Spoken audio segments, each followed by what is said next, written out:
أشكر له على توفيقه وامتنانه أشهد أن لا إله إلا الله تعظيما لشأنه وأشهد أن محمدا عبده ورسوله الداعي على رضوانه والصلاة والسلام على آله وأصحابه وإخوانه.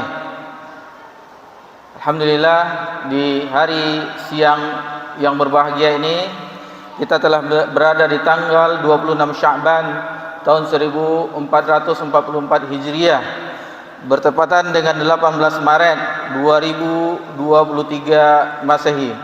Insyaallah di pekan yang akan datang, Allah izinkan mudah-mudahan semuanya kita dalam keadaan sehat walafiat untuk bisa memasuki bulan Ramadan. Bapak-bapak, ibu-ibu yang semoga diberkahi dan dirahmati oleh Allah Subhanahu wa taala. Seharusnya persiapan kita untuk mempersiapkan diri memasuki bulan Ramadan telah dimulai jauh-jauh hari. Namun meskipun demikian, karena kesibukan kita dengan pekerjaan kita, perdagangan kita, dan kita sama-sama mengetahui di bulan-bulan ini bagi para pedagang berusaha untuk belanja, mempersiapkan barang-barangnya untuk dijual di bulan Ramadan, dan ini membutuhkan menguras pikiran kita, dan itulah yang dilakukan oleh kebanyakan pedagang di pasar ini. Jamaah yang semoga diberkahi dan dirahmati oleh Allah Subhanahu wa taala. Namun meskipun demikian, kita harus memperhatikan juga bulan ini, karena bulan ini adalah bulan yang istimewa. Bulan ini adalah bulan yang tidak sama dengan bulan-bulan yang lainnya. Bulan ini banyak keistimewaan, kekhususan yang alhamdulillah beberapa hari ini para ustadz kita, para da'i mubaligh menyampaikan materi-materi, tema-tema yang berkaitan tentang puasa, keutamaan bulan Ramadan dan masalah fikih praktisnya, alhamdulillah. Namun di kesempatan yang berbahagia ini kita akan mencoba mengambil dari sisi yang lain. Mungkin ini adalah sebagiannya telah kita ketahui, namun untuk mengingatkan atau menambah yang kurang, dan mungkin yang ini banyak kekurangannya karena durasi waktu kita yang terlalu sempit. Mudah-mudahan yang sedikit ini bisa menjadi bekal kita untuk memasuki bulan yang mulia, bulan yang penuh ampunan, bulan yang penuh rahmat kasih sayang, bulan yang diimpikan oleh orang-orang yang beriman. Bapak-bapak, ibu-ibu yang semoga diberkahi dan dirahmati oleh Allah Subhanahu wa taala. Al-Imam Bukhari rahimallahu taala di dalam sahihnya di Kitabul Ilm berkata pada bab al-ilmu qabla qaul wal amal. Berilmu terlebih dahulu sebelum berkata dan beramal. Jadi sebelum kita memasuki bulan Ramadan, kita mempelajari terlebih dahulu perihal-perihal tentang berkaitan dengan bulan puasa. Dan di kesempatan siang yang berbahagia ini ada beberapa langkah yang telah kita simpulkan, yang telah kita susun, yang mesti kita lakukan untuk bisa meraih kesempurnaan ibadah puasa kita. Masyarul muslimin rahimani wa rahimakumullah, bahwasanya ibadah bulan ibadah puasa sama dengan ibadah-ibadah yang lainnya, haruslah kita penuhi dua syaratnya, yaitu yang paling ikhlas. Di sini adanya ikhlas niat, dan ini sangat berat. Ikhlas niat itu sangat berat. Namun itulah yang harus kita sering ulang-ulang mengingatkannya, baik terhadap yang menyampaikan dan kepada kita semuanya. Karena inilah yang paling berat dilakukan. Amalan hati itu sangatlah berat dibandingkan dengan amalan anggota badan. Yang kedua yang harus kita penuhi, harus benar. Apa maksudnya harus benar di sini? Yaitu sesuai dengan apa yang telah dicontohkan oleh Nabi kita tercinta, Nabi Muhammad sallallahu alaihi wasallam. Apa langkah-langkah yang harus kita tempuh agar puasa kita sempurna di bulan Ramadan? Yang pertama adalah makan sahur. Makan sahur yang mana Nabi sallallahu alaihi wasallam pernah bersabda, diriwayatkan oleh Imam Bukhari dan Imam Muslim, Tasahharu fa inna fis sahur barakah. Makan sahurlah, karena pada makan sahur itu terdapat keberkahan. Dan dianjurkan bagi kita untuk mengakhirkan makan sahur. Bukan di jam 12 malam atau jam 1 malam, itu bukan sahur, tetapi makan malam. Waktu sahur dekat dengan waktu azan. Berkisarannya sebagaimana dijelaskan oleh sahabat Zaid bin Thabit radhiyallahu anhu, berkisar 50 ayat akan masuknya azan subuh. Tetapi kita harus berhati-hati juga, jangan sampai menunda-nunda akhirnya dikumandangkan azan. Bapak-bapak, ibu-ibu yang semoga diberkahi dan dirahmati oleh Allah Subhanahu wa taala, adapun yang kedua, langkah yang mesti kita lakukan, yang mesti kita tempuh agar puasa kita menjadi puasa yang sempurna, yaitu menyegerakan berbuka. Menyegerakan berbuka apabila itu matahari betul-betul telah terbenam, maka segerakanlah berbuka. Nabi sallallahu alaihi wasallam bersabda, diriwayatkan juga oleh Imam Bukhari dan Imam Muslim, bahwasanya la yazulun nasu bi khairin ma'ajilul fitra wa akharus sahur.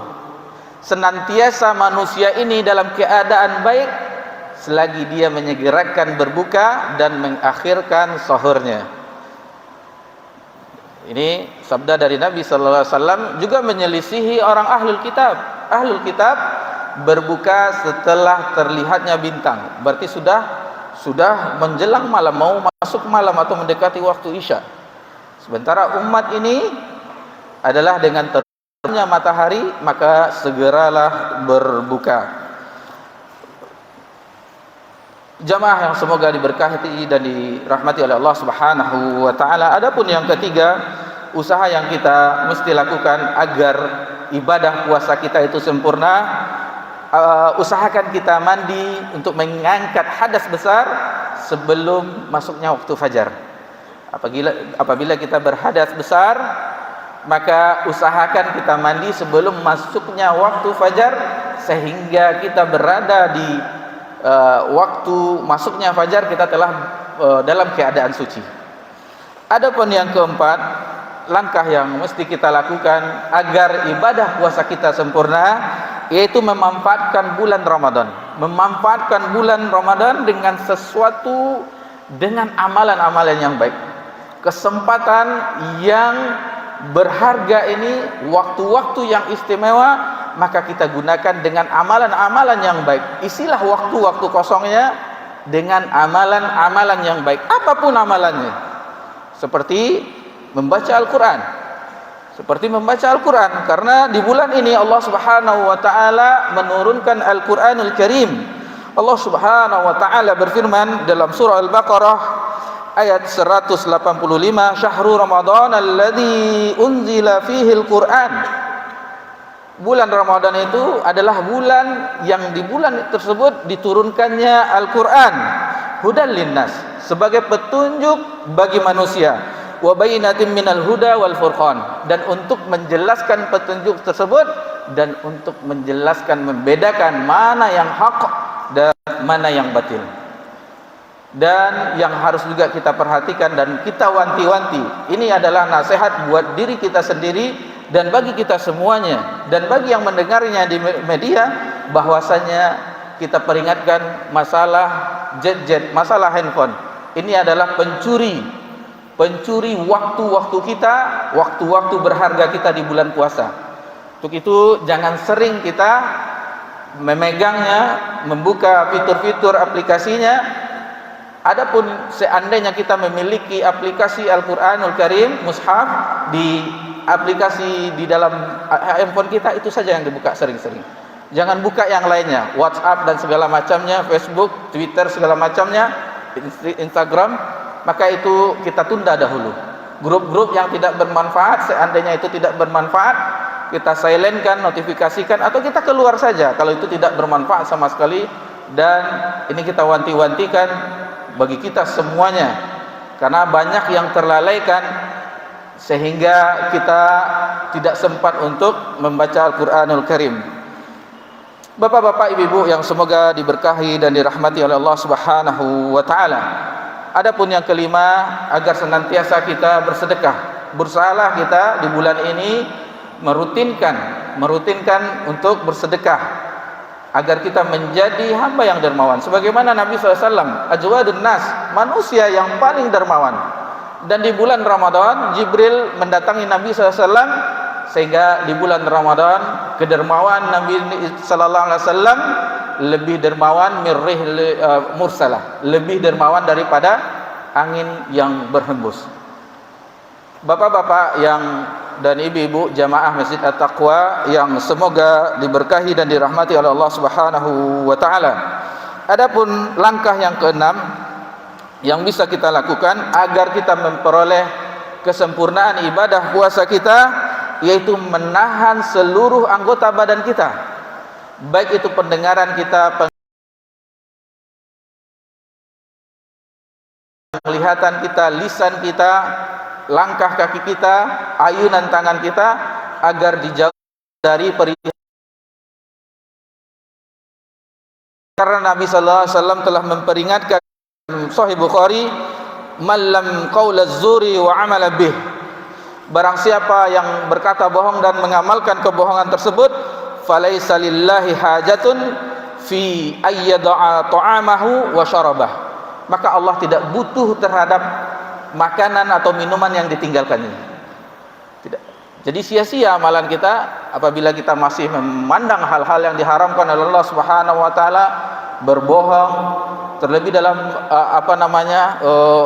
apabila kita menjual transaksi, kita berbohong, modalnya saja belum dapat ibu, itu sudah berbohong kita, padahal untungnya sudah berkali lipat. Ini hati-hati kita, karena bisa merusak ibadah. Bilang saja kita terus terang, belum bisa saya menjual dengan harga segitu, sudah habis perkara. Jangan dikatakan modalnya saja tidak dapat. Berusahalah kita agar supaya tidak berlaku bohong, melakukan kebohongan, berkata yang tidak benar. Karena kita selain kita menahan haus dahaga, kita juga menahan lisan kita, pandangan kita, pendengaran kita, dan seluruh anggota tubuh kita, agar ibadah di bulan puasa tidak sia. Dan Nabi SAW juga mengatakan di dalam Musnad Imam Ahmad, "Rubba sha'imin hazzuhu siyamihi ju' wal 'atas." Betapa banyak seseorang manusia berpuasa tidaklah dia dapatkan kecuali rasa lapar dan dahaga. Tidak mendapatkan pahala yang besar, cuma mendapatkan lapar perutnya atau hausnya, karena dia cuma batas sekedar baru menahan perihal yang membatalkan puasa, belum yang menahan tingkatan yang agak tinggi lagi. Jadi usahakan kita jangan sekedar rutinitas di tahun-tahun sebelumnya. Usahakan naik kualitas ibadah kita, sehingga ibadah kita tersebut, puasa kita tersebut akan mendapatkan predikat ketakwaan dari sisi Allah Subhanahu wa taala. Lalu yang kedelapan, di malam harinya kita disunahkan untuk salat sunat tarawih. Man qama ramadhana imanan wa ihtisaban ghufira lahu ma taqaddama min dzambih. Barang siapa yang maka diampuni dosa. Dihitung-hitung 83 tahun 4 bulan kita beribadah satu malam itu sama dengan nilainya 43 tahun 4 bulan, lebih kurang. Alangkah berharganya malam itu. Diturunkan Al-Quran di malam Lailatul Qadar, di bulan Ramadan. Jadi berusahalah kita agar ibadah puasa kita itu sempurna di sisi Allah Subhanahu wa taala. Dan di akhirnya menjelaskan oleh Nabi sallallahu alaihi wasallam dalam sabdanya, dan kita ingatkan bahwasanya jangan kita sia-siakan Ramadan kita. Jangan kita sia-siakan Ramadan kita, dan mintalah dengan dalam doa kita agar Allah Subhanahu wa taala memberikan taufik kepada kita, sehingga Ramadan ini betul-betul menjadikan kita hamba yang bertakwa. Dan di kesempatan ini kita mohon maaf juga, mungkin di bulan Ramadan kita tidak bisa bersua. Minta izin juga kepada Pak Imam dan pengurus dan jemaah semuanya, Bapak Ibu. Insyaallah di tanggal 24 Maret kita akan safar insyaallah, dan kembali 24 April insyaallah. Dan kita mohon doa juga agar diselamatkan perjalanan kita dan kembali ke tanah air dengan selamat. Baik, minta izin kita, mungkin ada penggantinya Pak Imam. Baik. Demikian saja. Subhanakallah bihamdika asyhadu an la ilaha illa anta astaghfiruka wa atubu ilaik. Wassalamu ala nabi Muhammad sallallahu alaihi wasallam wa ala alihi washabihi ajmain. Alhamdulillahirabbil alamin. Wassalamu alaikum warahmatullahi wabarakatuh.